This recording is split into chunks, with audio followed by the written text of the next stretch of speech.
Hello and welcome to Media News Podcast with me, Mark Campbell. Media News aims to be an authentic voice, bringing you real, truthful stories from the Middle East with a particular focus on the Kurdish question that is often ignored, self-censored or suppressed by the mainstream media platforms. Today we have the very great pleasure to be welcoming Nikolaj Villumsen. Nikolaj is a Danish politician who was elected as a member of the European Parliament in 2019 and is part of the Left Green Alliance group, where he serves as one of the 4 vice chairs. Besides serving as vice chair in the Left, Nikolaj is also a member of the Committee of Employment and Social Affairs, the Committee on the Environment, Public Health and Food Safety, and the Committee of Constitutional Affairs. As well as these duties, Nikolaj is also a co-chair of the Kurdish Friendship Group in the European Parliament. The Kurdish Friendship Group was established in September 2019 at the European Parliament in Strasbourg by around a dozen MEPs from a variety of political groups who aim to provide a forum of support and discussion for issues of concern relating to the Kurdish people. On the 15th of October, 109 intellectuals from Kurdistan and Iraq signed a joint letter addressed to the United Nations Secretary General Antonio Guterres, the United Nations Office for Disarmament Affairs, UNODA, and the Organization for the Prohibition of Chemical Weapons, OPCW, demanding an urgent field investigation into Turkey's alleged use of chemical weapons in northern Iraq, Iraqi Kurdistan, in its ongoing operations targeting Kurdish fighters of the Kurdistan Workers' Party, PKK. OPCW, Organization for the Prohibition of Chemical Weapons, is a Nobel Peace Prize winning organization that employs over 500 people, including some of the world's best scientists, and is charged with regulating, monitoring, and stopping the use of chemical weapons worldwide. 193 states have signed up to the OPCW's Chemical Weapons Convention, including Turkey, and the OPCW's mission, as stated on its website, as follows. The OPCW's mission is to implement the provisions of the Chemical Weapons Convention to achieve our vision of a world free of chemical weapons and the threat of their use, and in which chemistry is used for peace, progress, and prosperity. Signed in 1993, the world's most sweeping treaty, the Chemical Weapons Convention, aimed at eliminating chemical weapons, came into effect. In addition to establishing the Hague-based Organization for the Prohibition of Chemical Weapons, OPCW, the treaty set up a way for its 193 members to raise suspicions and accusations, and a way to investigate or verify them using inspectors. In a recent press release from the Kurdish Friendship Group of the European Parliament, they stated that they supported the call of 109 intellectuals to the OPCW and UN to launch an investigation into Turkey's alleged use of chemical weapons in Iraqi Kurdistan, and asked that the international authorities act quickly and send a delegation to investigate. The statement signed by the Kurdish Friendship Group co-chair said, Turkey's policy of aggression against the Kurdish territories of Syria, Rojava, and Iraq is increasingly brutal and systematically violates international law. The Kurdish Friendship Group co-chair said, without vigorous and urgent intervention, Turkey would be encouraged in its practices that endanger peace in this part of the world. Nikolaj Villumsen, co-chair of the Kurdish Friendship Group in the European Parliament, welcome to Media News. Can you please tell us briefly a little bit about the Kurdish Friendship Group in the European Parliament, and then share with us why you are supporting the call to the UN and OPCW regarding the alleged use of chemical weapons by the Turkish army in its military operations against Kurdish fighters in Iraqi Kurdistan. Nikolaj, welcome. Thank you so much. Thank you so much. And it's an honor to be here with you. I'm very happy to have the opportunity. First of all, I would say that the friendship group in the European Parliament is a group that gathers parliamentarians elected to the European Parliament from various countries and various political groups. So it's a cross Parliamentary group. parliamentary group, Yeah. set up, of course, to support, as you actually said, by coincidence, Kurdish freedom, and promote the rights of Kurds, which is unfortunately being oppressed in all parts of Kurdistan. So this is of course a huge honor for me to be a co-chair in this group. It's the Kurdish issue is something that I have worked with for many years. Before being elected to the European Parliament, I was for 8 years a member of the Danish Parliament, whereas a foreign affairs spokesperson for my party, the Red Green Alliance in Denmark, and I have had the opportunity to visit the Kurdish regions both in Turkey, also in northern Iraq, as well as being among the two first elected parliamentarians from Europe that visited the liberated areas of Rojava in northeastern Syria. So this is a core to my heart, and I honestly believe that the Kurdish issue, as you rightly say, is something that is far too little discussed, and unfortunately, the Kurds have the problem of facing a huge enemies. That's of course the Assad regime, the Iranian regime, as well as the second biggest army in NATO and President Erdogan. So I think far too often there's too little attention to the Kurdish issue, where it's so many people, and it's so crucial to understanding the situation and the conflicts in the Middle East. So yeah, that's why I even though there's a lot on my plate in the European Parliament, Yes. coming from a small country and only being one MEP, but using time on the Kurdish issue is of course something I prioritize. Thank you so much, Nikolaj. And it's a great honor for us to be able to speak to you today about this particular pressing and very serious issue of alleged chemical weapon use by the Turkish army. As I say, you had a statement, I think last week, regarding the call of Kurdish intellectuals, and you have supported that call. Could you tell us just a little bit more about why you're supporting this call?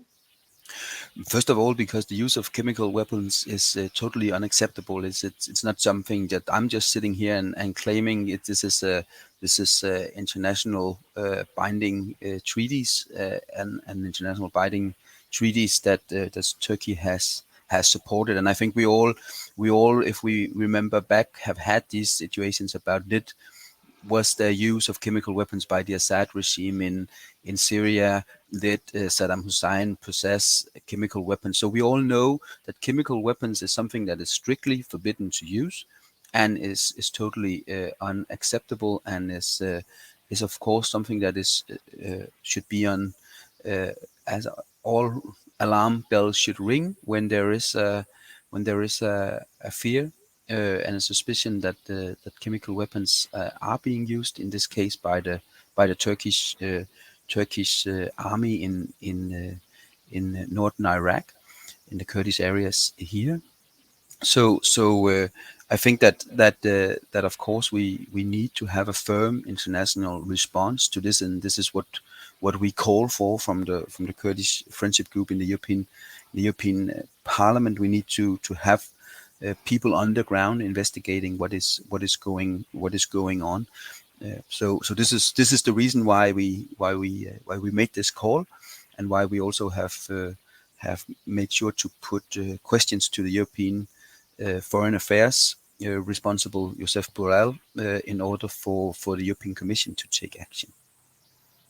Okay, can you tell us a little bit more about those questions? Yeah, we have of course raised the issue, or a good colleague of mine from the left group have specifically sent the question, Malin Björk from the Swedish Left Party, and to be honest, I would say that I was very disappointed with the answer coming from the High Commissioner on Foreign Affairs, Josep Borrell, because he's basically saying that there's no confirmed that the allegations are not confirmed, and it's a bit, sometimes with politicians, they're good at speaking around the issue, because what we're calling for is an investigation, and saying that there's no confirmed reports is actually not answering the question, because the question is like, will you make sure that there is proper investigation being done? So this is of course what we call for, and what we will continue to pressure for. Yeah, it does seem extraordinary, doesn't it? I mean, I've noticed, and we have reported it. Reported at Media News over the last couple of months, actually, how Kurdish organizations have been very active in trying to ring the alarm bells in Europe to Turkey's use of chemical weapons against Kurdish fighters. We've seen quite a lot of videos of gases filling tunnels and caves. We've seen actually pictures of Turkish army unexploded shells with ammonium nitrate sort of stamped all over them. We've had reports from NGOs, including the Independent Christian Peacemakers team, which monitors the situation on the ground, who they believe that Turkey have been using white phosphorus during artillery shelling of Kurdish villages in September. With that in mind, what is your message to all of these Kurdish politicians, activists, and Kurdish organizations who are so desperately trying to ring these alarm bells as to how they might possibly be able to gain support and bring attention to this issue, to pressurize Turkey to stop? First of all, I would say that to all Kurds under attack by the Erdogan regime, that you have my full solidarity, and what is going on is totally unacceptable and a clear violation of international law. For those organizations and politicians and citizens involved in documenting the use of chemical weapons, I would of course like to thank you, because this is a topic that should concern all of us. It is a violation of international law if chemical weapons are being used, and documenting what is going on is key, both in order to get out the news, but also in order to make sure that there is a possibility for proper investigation, as well as of course consequences for those responsible for these alleged violations. So I think, looking at the evidence, it seems very clear to me that this is chemical weapons. But of course, when we talk about such serious crimes, there need to be a proper investigation, and this is why these important calls from Kurdistan should be heard by the international authorities, not least the European Union, which is what we are calling for. It seems extraordinary, doesn't it?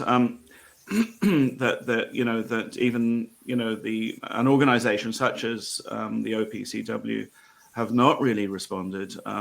Why do you think that the OPCW and your colleagues in the European Parliament in the top levels have not responded or made any statements regarding the urgent requests for independent investigations into Turkey's alleged use of chemical weapons?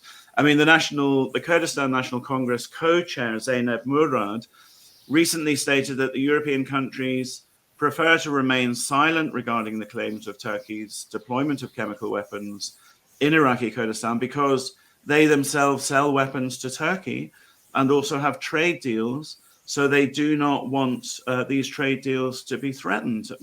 What's your comments on that? I think looking into violations of human rights, looking into violations of international laws and violation of the ban against the use of chemical weapons, I think we should be very firm and criticize everyone who violates any of these international commitments. But unfortunately, when it comes to foreign policy, there's often a lot of hypocrisy. And the very same politicians that do not hesitate to rightly criticize the Assad regime for use of chemical weapons all of a sudden hesitate when they should rightly be criticizing President Erdogan for the very same crimes. So I think this is a hypocrisy that should be called out. And of course, there's no doubt that there are. This is not a big conspiracy of any sort. This is a big power politics, and Turkey is a part of NATO, and as well as many European countries, including my own in Denmark, and they are an important trading partner of the European Union, as is rightly claimed by the Kurdish National Congress. So of course there are big, both economically but also foreign affairs policy issues on the agenda.